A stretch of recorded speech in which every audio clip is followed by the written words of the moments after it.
Okay, there we go. All right, we are live. Well, folks, sorry for the little bit of background noise here. Um, Welcome to Let's Talk About It, Steph. Steph is a little bit remote today, and we're having some not too many technical difficulties, not as bad as last time, but we do have a good audio connection.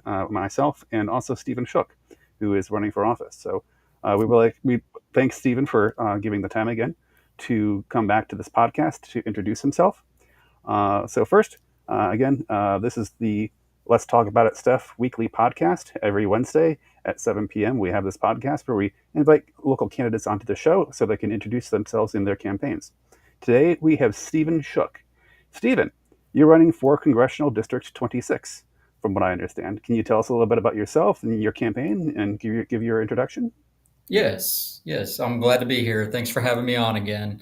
Yes, my name's Stephen Shook, and I'm running to represent Texas 26th Congressional District in the U.S. House of Representatives because leadership shouldn't be about service, not it should be about service, not self-promotion. So, a little about myself. For 20 years, I've served North Texas as a healthcare provider, caring for people at their most vulnerable when the outcomes could go either way. I've looked families in the eyes and helped them navigate the fear, uncertainty, and loss. That experience has taught me something Washington often forgets, that leadership is about being there when people need you, not when the cameras are rolling. I'm running because I see too many decisions being made for headlines and not for the people who actually live there. It's time to repair what's broken in our healthcare system, our economy, our democracy, starting right here in North Texas. Awesome. That's really great. And also, again, thank you very much for running for office. I know it's a big task. I know it takes a lot of time, a lot of energy, and it can also take a lot of money too. So I guess let me ask you a little bit more about your medical profession. So thank you for being someone who works in the healthcare area. Healthcare is something that's really important, particularly here in Texas, because we have a really badly hurting healthcare system. But tell us a little bit more about that. Like whatever got you wanting to run in the medical field, and uh, is it a more of a personal thing with you? And what were some of the scariest things that you've ever seen on the job, out of curiosity?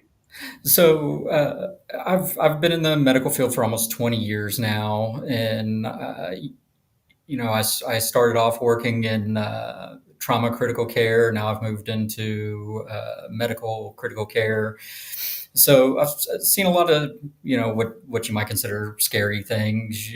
From people shot, stabbed, car accidents to people with long term health issues that just weren't able to get adequate care. So they have these chronic medical conditions that have just gone untreated for so long, and then they end up in the ICU where we're trying to undo 30, 40 years of a chronic medical condition that they weren't able to get health care for.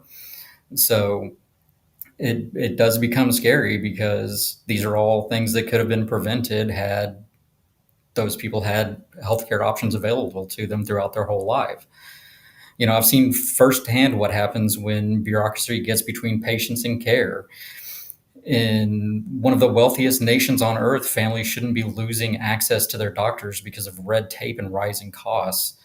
We need to protect our rural hospitals, expand access points like urgent care and telehealth. I got a email from our practice manager today saying that patients starting October 1st, because of Medicare, would no longer be able to see us through telehealth. So our patients in rural communities that have a hard time getting themselves to the office or to the hospital, we can't see them through telehealth anymore because of the tax made to Medicaid and Medicare.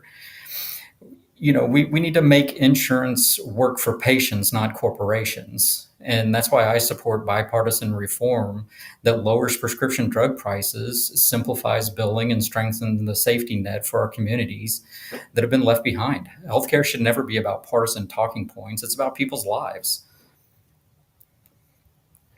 Absolutely, and thank you for that. You kind of started going a little bit into what my next question was going to be, because I was going to say, as someone who's running for office, I was going to ask how you wanted to support the healthcare system, or what changes you would make. I know that some Democrats have different ideas on that. There are those Democrats who talk about socialized medicine for the elderly. There's some Democrats who talk about socialized medicine for all, or free health care for all. There's definitely a spectrum there when it comes to the Democratic side of the aisle. Sorry, I got a fly buzzing around me.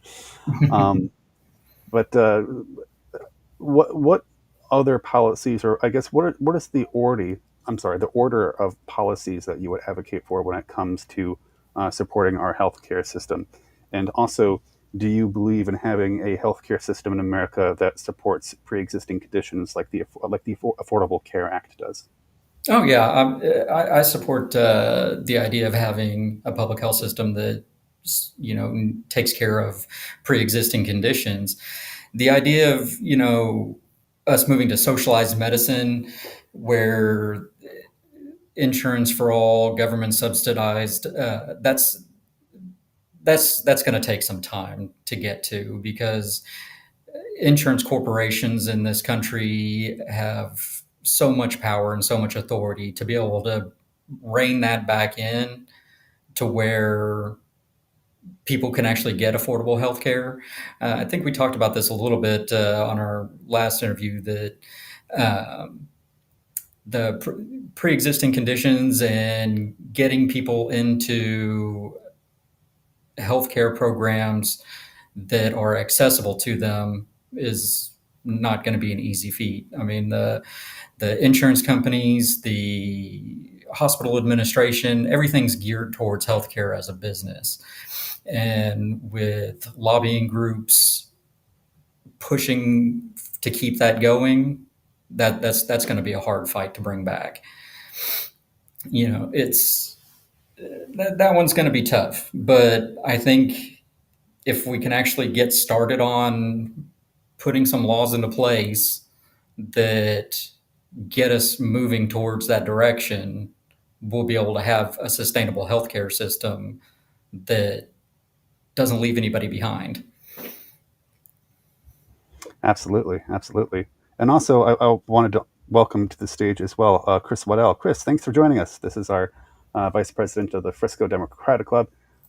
Chris, this is Stephen Shook. He's a candidate running for Congressional District 26, and he's also a healthcare worker. And so we Oh, are, nice, nice, Chris, nice nice. to he meet you. is in our hot seat right now, getting grilled on what his policies are and what he Okay, can all do to right. make our country a better place. Awesome, awesome. Well, Stephen, it's nice to meet you. Yes, sir. Sure. I also know that Stephanie wanted us to talk about the government shutdown. I believe it's been about 1 week, not completely 1 week. In a couple hours, I think it will be officially 1 week of the government being shut down. This is something that may last a while. It doesn't seem like there's much movement in any positive direction right now. Uh, Republicans are claiming that this is the fault of Democrats. And Democrats are saying, hey, look, Republicans are the one in complete control. Republicans dominate the congressional House, they dominate the congressional Senate, and Republicans have the presidency. So it's a little bit of lunacy to claim that it's completely the Democrats' fault. To be fair, the Democrats are demanding some negotiations because they are worried about certain, I believe it was medical laws that are set to expire, and they're set to That's expire really soon. yeah. Those are ACA subsidies. And and just to give you a little bit of background, I mean, in fact, my son benefits from those ACA policies. So his policy, he gets a $350 a month subsidy, and which makes it very affordable, and it's a very good plan. So um, that's what that's what the Democrats are trying to protect. Yeah, yeah, absolutely. And so the Democrats want to protect that. Now, granted, I don't think they're set to expire in any immediate future, but the worry is that it is coming up it's coming up soon enough to the point that it's something the Democrats feel that we need to take care of now rather than later. Because if we do, if we don't take care of it now, will it really be taken care of later or not? That's something that a lot of people are very nervous about. But Stephen, I wanted to get your feelings on this as someone who's running for office. If you were the congressional House representative right now, if you were the leader of Congressional District 26, what would you be doing right now in this government shutdown? Would you allow the I'm sorry, I'm not going to say, not, obviously, you're not going to allow these things to expire, but would you use that as a negotiation tactic? Or would you say, all right, we need to bring the government back and then we can negotiate later to try to have this stuff renewed? Or do you feel like it's too risky? What is your thoughts on this situation, and what would you do if you had the power?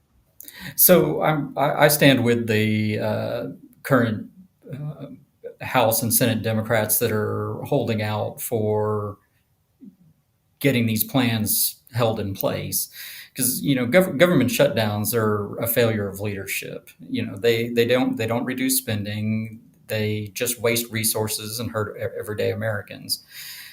During shutdown, essential services are strained, local economies, and that comes down to hurting people right here in North Texas. The responsible budgeting and accountability, but that has to have come through some negotiation and common sense, not political hostage taking. If I was elected to this office, I would be working to reform the budget process so that we can avoid these shutdowns in the first place. Uh, by coming together in some bipartisan, timely funding agreements that protect essential services and that people depend on. I have one of my best friends for the last 35 years is an air traffic controller, and Oh right now man, he's not getting paid. that And I sucks. ask him regularly. I was like, you hear about these air traffic controllers in Burbank or the ones in New York City back in 2019 that basically had sick out, and I was like, hey man, are you feeling a little tickle in your throat, a cough coming on? He said, no, he's like, I'll keep working without pay and I'll hold on to it and I'll keep working until they can get this straightened out. He's willing to take the hit so that people can get what they deserve. Um, but it's important that, like you said, they have the presidency, they have the House, they have Congress. This is what we have to ensure that people can continue to get what they need. Now, a big concern is that people think they keep saying illegal aliens are going to get free health care. Well, I mean, that's not even possible or legal. Someone that's here illegally can apply for Medicaid and Medicare. They can apply for benefits. The only way, I'll give you a real world scenario here. The only way it's possible for, say, someone that's illegal to get some kind of government funding for healthcare is, let's throw a hypothetical out there. Let's say ICE shows up in Chicago and they hover a Black Hawk helicopter over an apartment building. Let's just say that happens. And then they start tossing flashbang grenades into apartment buildings. And you have a Hispanic person living in one apartment, and across the hall, you have a Puerto Rican gentleman that's an American citizen that lives across the hall. They throw flashbangs into both of those apartments. Both those men are now blinded on one side of the building, on each side of the building. Each one of them, blinded, goes running around their apartment. They can't see. Both of them fall out a window, right? So both those men fall out of a window. Say they both lived on the third floor. Now they both have to go to the emergency room. The emergency room isn't going to check your immigration status before they treat you. That would be an EMTALA violation under Medicaid and Medicare.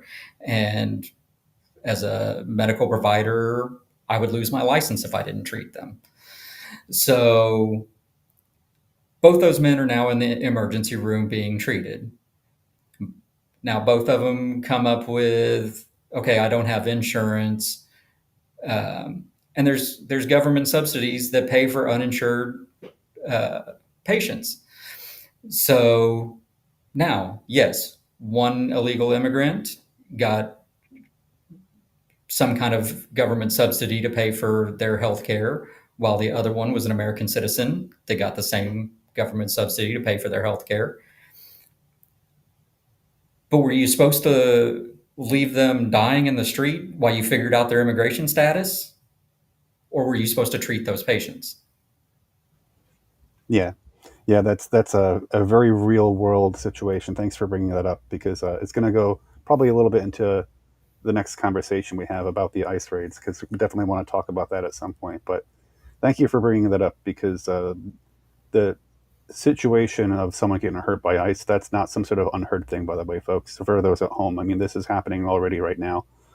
Um, Let me just kind of go off on a slight tangent because it touches on what you touched on. And this isn't going to necessarily deal with you, Stephen Shook, but it kind of does deal with a similar situation. I would like to tell the audience members that in Texas, in our area, in Denton County, Texas, for example, we have a particular situation. It sounds like Stephanie's back. I'm going to have Stephanie, I'm going to mute you for 2 seconds and I'll unmute you because you have a little bit of background noise.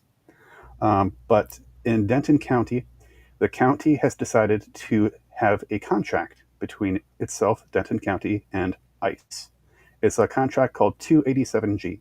And one of the major problems with this is essentially it's not just the county cooperating with local, having local authorities act on the behalf of ICE and also cooperate with ICE, but unfortunately, this 287G contract also allows, or rather, it assumes the responsibility of any mishap that may happen with ICE agents who are acting on the behalf or under Denton County.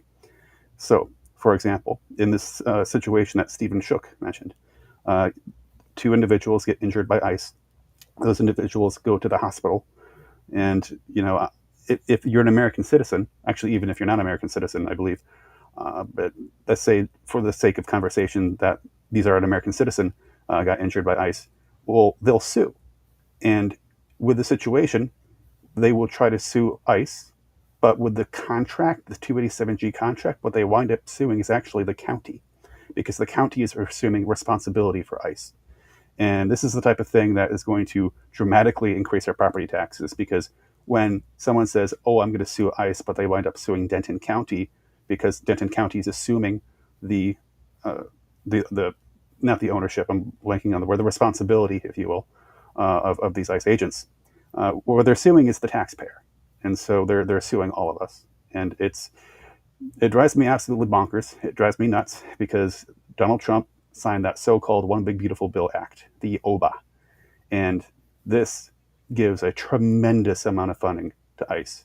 ICE is overfunded at this point by far. Well, significantly. Granted, I think any dollar at this point is any more than $1 that should ever go to ICE, but it can absolutely go without saying that they're overfunded right now, a lot more than most other agencies. And that was all funding taken away from our local police departments. Yes. That we could be using for community police officers that know their community and know how to take care of their community. Yeah, I mean, they took money away from education. They took money away from health, and they're giving it all to ICE. It drives me nuts, especially when Denton County is now going to assume the responsibility and potentially get these lawsuits. But sorry for that brief tangent there. What you just brought up just kind of touched on that subject, and it's something that just kind of I know this is more of a state and local thing than a congressional thing. Well, I mean, it is happening nationally because I believe it was earlier this week in Chicago, that ICE decided to pepperball a crowd of peaceful protesters, hit a pastor, and now that pastor is suing ICE. So we'll see if Chicago had that same kind of responsibility, and if it'll end up being the city of Chicago or if it'll be ICE that's actually having to foot the bill for the lawsuit for, ICE agents assaulting a pastor leading a peaceful protest. Yeah. Some of the footage that has been coming out is really crazy. There's a montage by MSNBC that shows it's just a straight up montage of ICE people just roughing people up, just throwing people down to the ground, and it's like a 10-minute video, but I couldn't even get through the first 2 minutes. I had to put it down. It was so hard to watch. But perhaps this will kind of segue a little bit into the next topic of conversation. As I was mentioning, we have ICE raids going on in our cities right now, and I find it interesting that At first, the claim was that they're just going after the undocumented immigrants, the undocumented individuals. That was the initial claim. But now, The the, worst. yeah, the worst. But now the claim has changed. Instead, what the claim is now, as of I think either if not yesterday, then definitely today. I've been seeing this headline in the news saying that, oh well, now they're going after Antifa. It's not just the undocumented; it's Antifa. But I've seen this before in history many times, where and this is a dictator move to Hmm. send police officers or send send authorities and officers of authority into an area, and protests may happen. And if anything happens in one of those protests that is negative, if someone like punches a cop or shoves a cop, for example, that will get caught on footage and that will get repeated over and over again to make it seem as if the protest is a violent protest.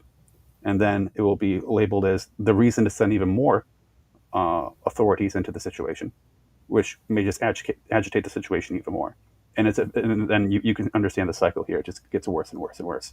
I believe we've seen this before with I can't remember if it was the Reagan administration or the Nixon administration, where they sent police officers to these anti-war protests, and things would just escalate. An interjector, Dale. Yes, that's correct. That was during the actually before that. So even during the Johnson administration, when they had the riots that broke out in the late '60s, and then they also even just the Black Lives Matter protests. Um, you had agitators that would go in and start trouble, but 90% of the protesters were there protesting peacefully. So, so you're right. Yeah, that's definitely an old tactic. Yes, Yeah, and if you're sending in ICE to stir up the hornet's nest so that you'll see Right. people come out to protest, and then you can say, "Well, look, see, people are coming out to protest because of what you're doing," then then he can make a claim to say, "Well, now I need to send in the National Guard." If he had never sent Black Hawk helicopters to hover over apartment buildings and Yeah. kicked off protests, then there wouldn't be any need. So Absolutely. he's trying to make a self fulfilling prophecy.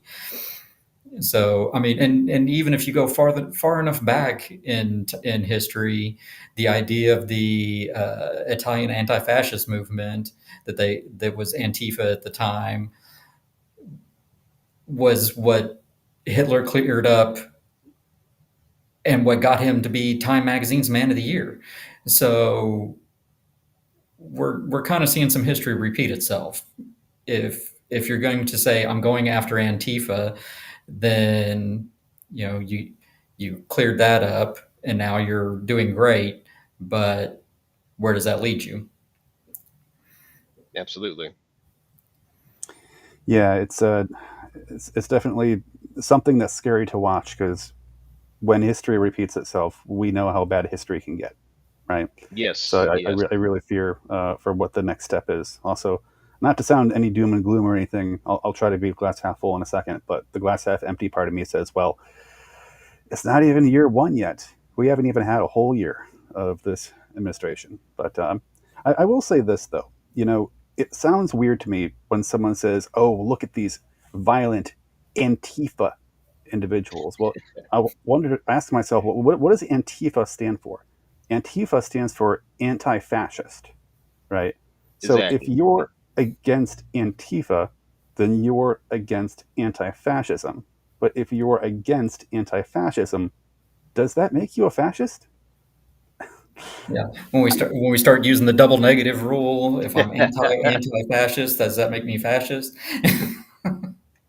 Yeah, I don't know. It's just one of those things. But I think, I know that some people try to both sides this, but I find it difficult to both sides this, considering that Nope. Antifa, I think, is a It's a concept. terminology. Concept. Yeah, it's a concept. But more importantly, I don't believe that there is any organization uh, called Antifa. For example, there is no membership card for Antifa. There is no chain or hierarchy of command. But we Right. do see the chain of a hierarchy of command on the other side of the aisle when it comes to the Proud Boys, or when it comes to the Oath Keepers. Yep. The head of the Oath Keepers, for example, is it's Mr. Rhodes. I'm blanking on the name. Is it Stuart. Stuart Rhodes? He the guy with an eye patch, if it needs to ring a bell on anyone. Yeah. There's another organization called PWA, or Protect White America. That's another far right militant group. It's led by a guy named Jake Lang, and Jake Lang is actually he's running for office. He's running to be a congressional senator in Florida. When Marco Rubio was tapped for, I forget whatever position he has right now in the Trump administration, he vacated his congressional senatorial seat. And now this Jake Lang guy, who's the head of the so-called Protect White America uh, militant group, is running for that position. I don't think he actually has any chance of actually winning, but it's just unfortunate to see how a lot of these agitators are emboldened and empowered. Sorry, I got a fly buzzing around me, driving me nuts. Um, Also, January 6th rioter. Just want to stick that out there when it comes to Jake Lang. But, anyways, I just wanted to stick that out there because I see some people on the right trying to both sides this type of situation where they say, oh, well, yeah, there might have been some Proud Boys or whatever, but Antifa is just as bad. Some people are trying to both sides if they say, well, there's violence on the left and the No. right. And I just find it difficult to both sides of this type of situation. Yeah. Yeah, It's but it's it's using this group that people may be scared of in name to whip your base into a frenzy. I mean, you have to look at, as a young man, who was one of Donald Trump's biggest mentors. Was it Roy Cohn is his name, Yep. I believe, that No. was the assistant to Joseph McCarthy, Yep. that whipped everybody up in the 50s about the Red Scare and Right. the communism trials. So this is a guy that was a huge mentor of his when he was a young man. So now he's using those same techniques he learned from his mentor on how to scare people into believing what he thinks is going on. yeah, absolutely. It's a game that we've seen played out in the past, and the same thing we're seeing happening again. I guess let's try to brainstorm now on a legislative level. If you were a congressional representative and you had lawmaking power, what can our congressmen do right now to try to at least attempt to mitigate the situation? Granted, let's say that let's pretend that Democrats had control of the House. Let's pretend right now that we're 1 year advanced in the future. Let's pretend that you won your congressional race, that you were a congressional House representative for District 26, and we see these ice raids and things like that going on. What legislative powers would you do, or what do you think our congressmen can do right now? What kind of, if we had control of the House, what what can Democrats do to try to mitigate the situation? That is a good question, because over the past few years, we've watched the executive branch grow stronger while Congress gets weaker. I'm sorry, not the past few years, the past few months. Uh, we've watched executive branch grow stronger while Congress grows weaker. That's how our system was designed. Was that Congress is our legislative branch, and as a member of Congress, I would work to reassert that legislative authority, increase transparency, and make sure no president of either party governs by executive fiat. Checks and balances aren't partisan; they're constitutional. When every branch does its job, the people win. Absolutely, absolutely. And also, I need to briefly apologize too. I do have admin access over this system. There's a little. If you're seeing a little pop up saying "Love it," I think the commenter for the comment. I don't know how to make the comment go away though.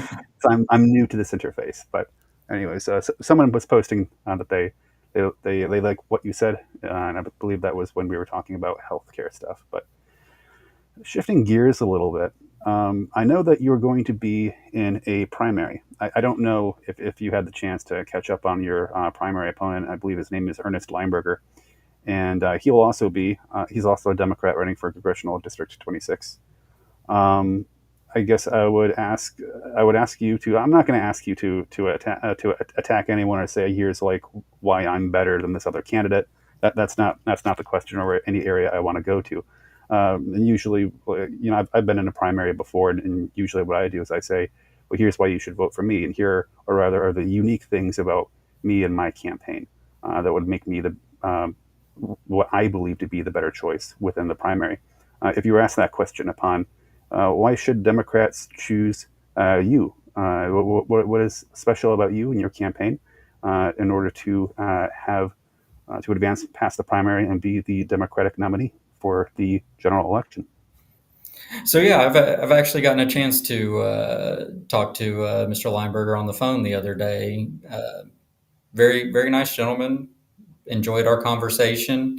Um, we seem to agree on most policy issues, uh, and I'm running because I believe our country can heal, not just medically, but socially and economically. When we put people first again, together we can repair North Texas, and that's what it's going to take to repair America. It's time we bring balance and compassion and common sense back to Washington, and that's what I believe I'll stand up for. I've like I've said, I've spoken to Mr. Lineberger. Don't really have a thing bad to say about him. Just like I told him on the phone whenever I spoke to him a couple of days ago, we'll work through the primaries. We'll see who the district's choice is, and we'll move on from there to see what we can do to help the region, help the country. Awesome, good, good. Another question I'll ask because this is I apologize. I meant to ask this previously as we were talking about healthcare stuff because usually I go from healthcare into this topic since it's semi-related to healthcare, but essentially the pro-life versus pro-choice issue.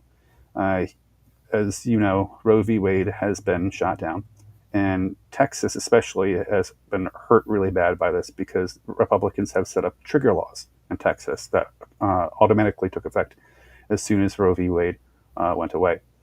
Um, what is your stance on pro-life, pro-choice? Would you like to reestablish Roe v. Wade, or do you think it doesn't go far enough?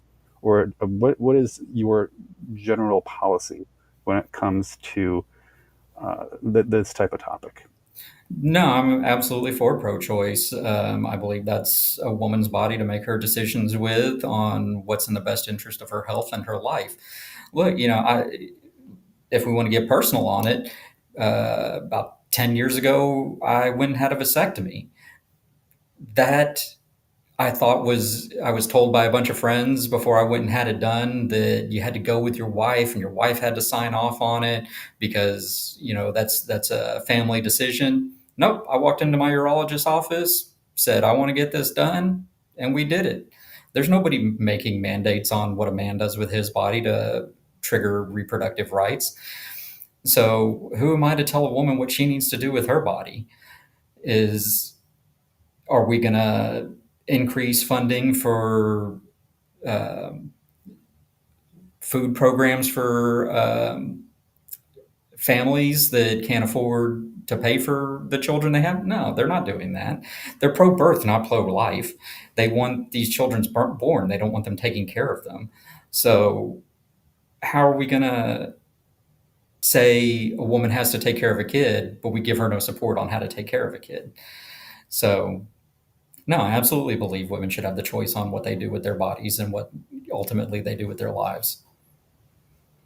Yeah, yeah. What you were saying kind of reminds me of a phrase. I think it goes along the lines of they kind of like how you said how a lot of these Republicans are not pro-life.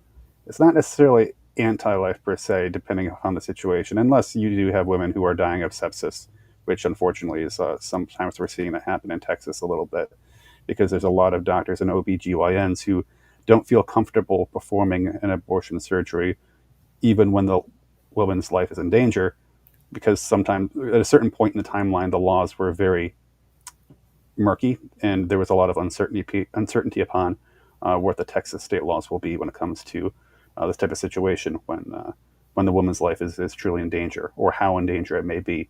Um, but that's definitely a thing. Um, yeah, I definitely feel you when it comes to I like that personal story. That's a really good one. It's very true. We're not Yeah. seeing the same thing with men. Yeah, I'll give you another personal example, because last week this happened to me in the hospital. I was working the ICU. I had a patient transferred to me from another hospital that had a 5-week ruptured ectopic pregnancy. So had she gone to the doctor sooner than that, would they have allowed her to have that removed, or did we have to wait until that ruptured and she almost bled to death and died? So how far do they want to take it, and how close did this woman come to dying because of our current policies? Yeah, and actually, refresh my memory because I didn't learn this terminology until recently. Can you remind the audience what it means when someone says the how do you pronounce it? Ectopic Ectopic. pregnancy. So Yeah. that means the egg implanted itself in the fallopian tube rather than the uterus. So when the egg moved from into the birth canal, it, instead of making it all the way to the uterus and implanting there, it implanted in one of the fallopian tubes. So kind of the little Yeah. branches off to the side of the uterus there. And whenever it starts to grow and develop there, that's not where it's supposed to be. So that ends up rupturing. And now you have to do severe surgery. Do we have to do a full hysterectomy on someone? Do we just remove that fallopian tube? What all kinds of massive surgery do we now have to do for this woman, when we could have screened her before and possibly taken care of it before that? Yeah, absolutely. And I tell you, it's definitely a touchy subject. I'll give you a personal story of mine. My wife and I, we were over the moon. We were so happy when we got pregnant. We were trying for a while. We went through IVF and mutual fertilization, and unfortunately, it did end in a miscarriage in the second trimester. And her body was just not letting it go. I mean, we heard the heartbeat. We went to the OBGYN, and then another time we went to the OBGYN, there was no heartbeat. We went back 2 weeks later. It was still there, no heartbeat. And then, I think it was like another, I can't remember if it was another week or 2 weeks. There was something like that. But essentially, it's hitting that point where it's like, hey, this thing is supposed to be leaving your body, like on its own, and it's not. And so they prescribed us this medication that would, have her body reject and remove, the remains. And because I think if that doesn't happen, I believe it's sepsis or some sort of infection of some kind will occur if it remains in there, right? Yes. So we went to the CVS, and like we knew that the medication was in because it was sent to the CVS, and for a bit there we're kind of sitting there waiting and waiting and waiting because the pharmacist is like on the phone, he's back at the computer, he's on the phone again, and then, at a certain point, I just kind of say like, "Hi, sir. I just was wondering the status of," and he gets mad and he turns at us and he says he doesn't yell it, but he says it like volume increased enough to the point that the other people in the pharmacy can hear. He's like, "We're making sure that you're not trying to get an illegitimate abortion." And I'm just sitting there, and like it was one of those things where I actually did not get angry until after I got back in the car and was driving home because I was so shocked that it happened. Like it just didn't set in. Like this was in front of my wife too, by the way, and it Yeah. was just one of those things where, like, I mean, I can't. If I was as angry as I was in the car driving home in that moment, like if I didn't have this moment of shock, like I don't know. I don't think I would have physically hurt the guy, but I definitely would have exchanged some very loud, angry words, Yeah, right? because But that's a very private and That's personal some matter bullshit. between you and your wife, that he's now laying judgment on and questioning you on, and questioning your doctor and your doctor's decision. That doesn't make sense. That's highly inappropriate, in my opinion. yeah, but it really goes, to show the tensions in America upon how there's this belief from other people on the other side of the aisle. And when I say this, I'm gonna be using some of my family members as an example. Some of my family members don't think like I do. They're diehard Republicans, and they just truly, genuinely believe that abortion is completely out of control and done all the time. These individuals in my family seem to have this idea that if women if like women will just sleep around, and if they get pregnant they could just willy-nilly get an abortion. It seems as if they think it's a simple process, No, and that to So me is shocking. But no, I mean, there's a lot of misconception out there. And those are conversations that, like I said, they need to happen between a family and their doctor, not public laying judgment on what a family is going through.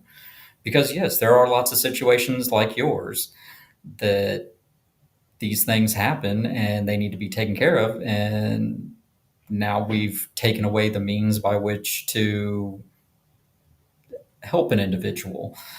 Like in your situation, if we don't give that medication or we don't perform the procedure, she does become profoundly septic, which is a severe systemic infection. And people die from that. I have patients that die from sepsis weekly. I mean, wow. so wow, that's I was going to say I didn't know. I don't know what the rates are when you say weekly. It's funny because, and this is going to sound completely out of left field, but my wife is a huge fan of a show called Grey's Anatomy, and I always, at one point, I was kind of making fun of her for liking Grey's Anatomy so much. I'm kind of like, man, Leandra, if a hospital is losing people if people are like at least one person dies every episode, I don't know if this is a very good hospital. But then she also turned back and said, well, what do you think the throughput is and how many people are going to the hospital? And it kind of led me to realize that I actually have no idea what it's like. I mean, it's probably unfair to say how many people pass away on a weekly basis from a hospital. It probably really genuinely depends upon how large of an area that hospital serves, and the throughput and things like that. But as not to go off on a tangent or anything, but when you say the you see these things in such a rate, what are the rates out of curiosity? As someone who has no frame of reference, because yeah, I I mean, don't know anything about the medical field, but it like everything in the healthcare, it varies week to week. But I'm in a kind of special circumstance here when it comes to healthcare providers because my job is critical care. So sometimes we're referred to as intensivists, critical care providers. What there's lots of names for us, but we specialize in the patients that are in the ICU. So patients that are sick to the point where they're knocking on death's door. So yes, in my practice, I probably see a lot more patients die than say an internal medicine doctor or a nephrologist. But yeah, I mean, I do my best every week to make sure that I don't lose any patients. But unfortunately, some weeks I'll lose three or four patients. Some weeks I'm lucky and I don't lose any. That doesn't mean that we're not trying or we're not providing excellent care for them. It's just the outcome that becomes unavoidable. So yes, I do see it quite frequently where I work. So okay, yeah, that's got to be quite rough. But yeah, you're in a pretty sensitive area. And sorry if I'm doing hand motions again. There's this fly that will not let me go. I'm stuck inside this RV in this one little corner. But anyways, he's out to get yeah. And also, while we're on the topic of healthcare, another topic would be the LGBTQ topic. I see this a lot, and I see a lot of exaggeration occurring from the other side of the aisle that makes it seem as if somehow gender modifications surgeries are rampant and occurring all the time, that they're somehow easy to get. I know that I think I saw like a Fox News, I can't remember if it was Fox News or another media outlet, but it was a right wing media outlet, and it was polling to see how, to what percentage they thought that people were trans. And it was something like the poll was saying something like 20 or 30% or something like that, which sounds like way too high to me for a group that I perceive to absolutely be a minority. And it's also interesting, and this I'm actually going to touch on HIPAA. Actually, it's going to be like my next question, because I should have led with that. But the interesting thing here is that there's these accusations of, oh, look at this hospital, it performs all these gender modification surgeries. Well, I would sit here and I would think, well, how could you possibly know those numbers with HIPAA? Now, Right. I also, at the same time, too, from what I understand, and this is maybe you can help me understand the workings of this. I think HIPAA is more of a thing that protects one individual's privacy as when it comes to personal identifiable information. I don't know if it actually does cover broad numbers, like summing up a total of, well, how many people like were at this hospital or had whatever particular surgery, right? That I don't know about. So I guess my question to you would be about HIPAA, because a lot of the LGBTQ community has been concerned about HIPAA because the Texas Attorney General Ken Paxton has been pushing to. It's not just LGBT stuff. The Attorney General has been asking and wanting to know the numbers of people who get these gender modification surgeries, and he's also unfortunately been trying to figure out how many people are supposedly getting abortions, even though abortion is pretty much completely outlawed in Texas. But it's one of those things where when the Attorney General is trying to seek this information, the first thing that goes into my head is, well, what about HIPAA? Does HIPAA mean nothing? But I also am second guessing myself to what extent does HIPAA go to? I'm not quite sure if there's any clarification that you could put there when it comes to our personal privacy when it comes to medical information. Yeah, so I mean, HIPAA is going to cover an individual's privacy, but hospitals do keep demographics on everything. I mean, we've got demographics on how many days somebody was on a ventilator. We've got demographics on how many GI surgeries were done, gastrointestinal surgeries. We've got demographics on everything, how long those patients stayed in the hospital, how many days they were in the ICU, how many days they were in the hospital in general. Hospitals keep track of everything to make sure that things are running as smoothly as they should. But when it comes to HIPAA, that's an individual's personal health information. So yes, there is data out there on how many of a different type of surgery was performed. As long as you're not reporting on any individual patient that had that procedure performed, then you're not violating HIPAA. The problem becomes is these things they're talking about where they're saying, oh, so many people are having gender reassignment surgery. In almost 20 years of my career, I've seen several transgender patients. How many of those people actually had gender reassignment surgery? Maybe one. Um, but other than that, many that identified as male, female, as opposed to their birth sex, it's the statistics are not what I'm seeing. Yeah, yeah, and it kind of makes me kind of sometimes wonder how they manipulate, because the statistics are always easily manipulated. And I think like one example would probably be if someone identifies as being something other than their birth gender, they will just label that person as trans, and by labeling that person as trans, they assume that that person had a surgery done on them. But that's not an assumption that can be made. But I think a lot of media outlets do that, and that's Yes. very manipulative. But back to the HIPAA thing, just briefly. Do you think HIPAA goes far enough, or do you think HIPAA is okay where it's at right now? I know HIPAA, again, as you mentioned, is more of a personal thing with personal information. I just know that you're in the medical field, so I didn't know from your point of view. Do you think HIPAA is HIPAA being enforced? Do you believe to the extent it should, or do you think that Hospital, all needs to be strengthened? in the hospitals I've worked at, HIPAA is strictly enforced. I mean, it's HIP is always the number one topic whenever you do orientation at a new hospital, anything like that. What is going to happen to you if you violate HIPAA? So, putting someone's personal health information out there, that'll you'll lose your license, you'll be fired from the hospital. That patient's going to sue you for tons of money. Yes, there are serious implications to violating HIPAA, and I do think that is a extremely high priority for most medical institutions. Absolutely. Good answer. Good answer, I was going to say. So I know we're also coming up to time. I'm sorry that we started a little bit late, but and we'll definitely invite you back onto the podcast again in the future.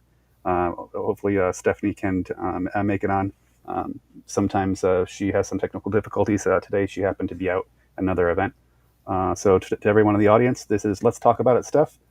Stephanie, I think she's in the backstage, and then we also have our friend Chris Waddell is also here. But we're going to probably start closing up a little bit here now. So, Stephen, you are running for Congressional District 26.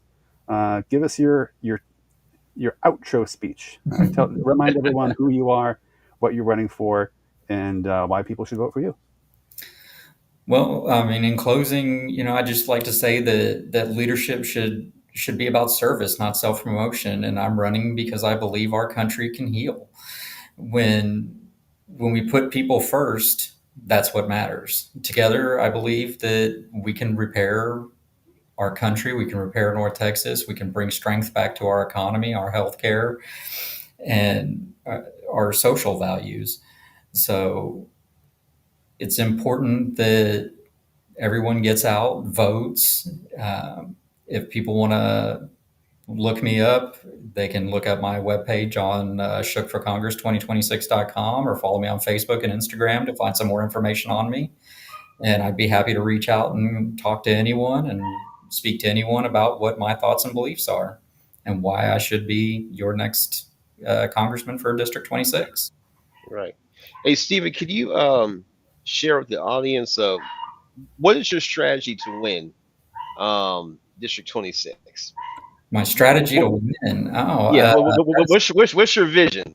That is a really interesting question. I hadn't really thought about like being put into the question of a strategy. Um, I guess it would just be to try and engage with voters to try and understand who I am and what I stand for, Yeah. and that I'm here for them. Okay. Whenever it comes to our current Congressman Brandon Gill, he likes to make flashy headlines.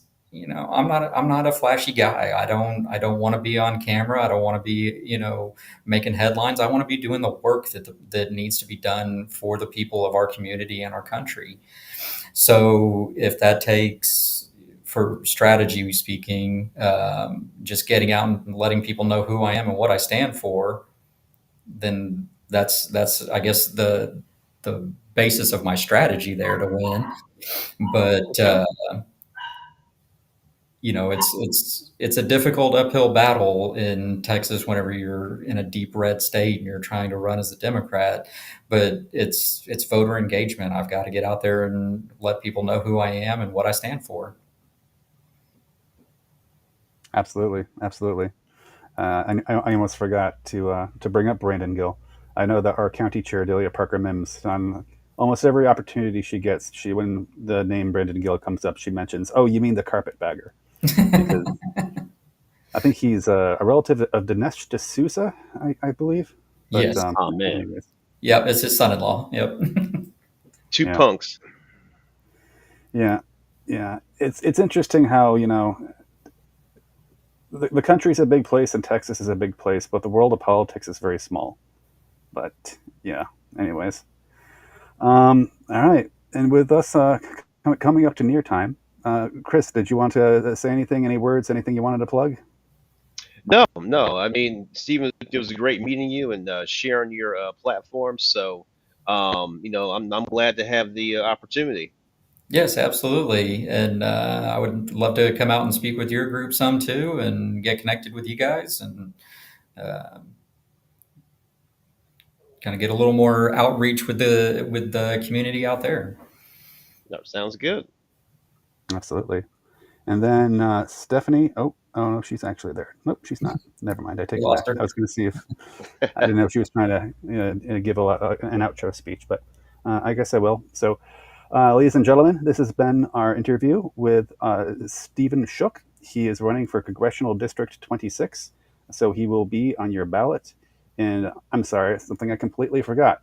Stephen, tell us your district and the geography of your district.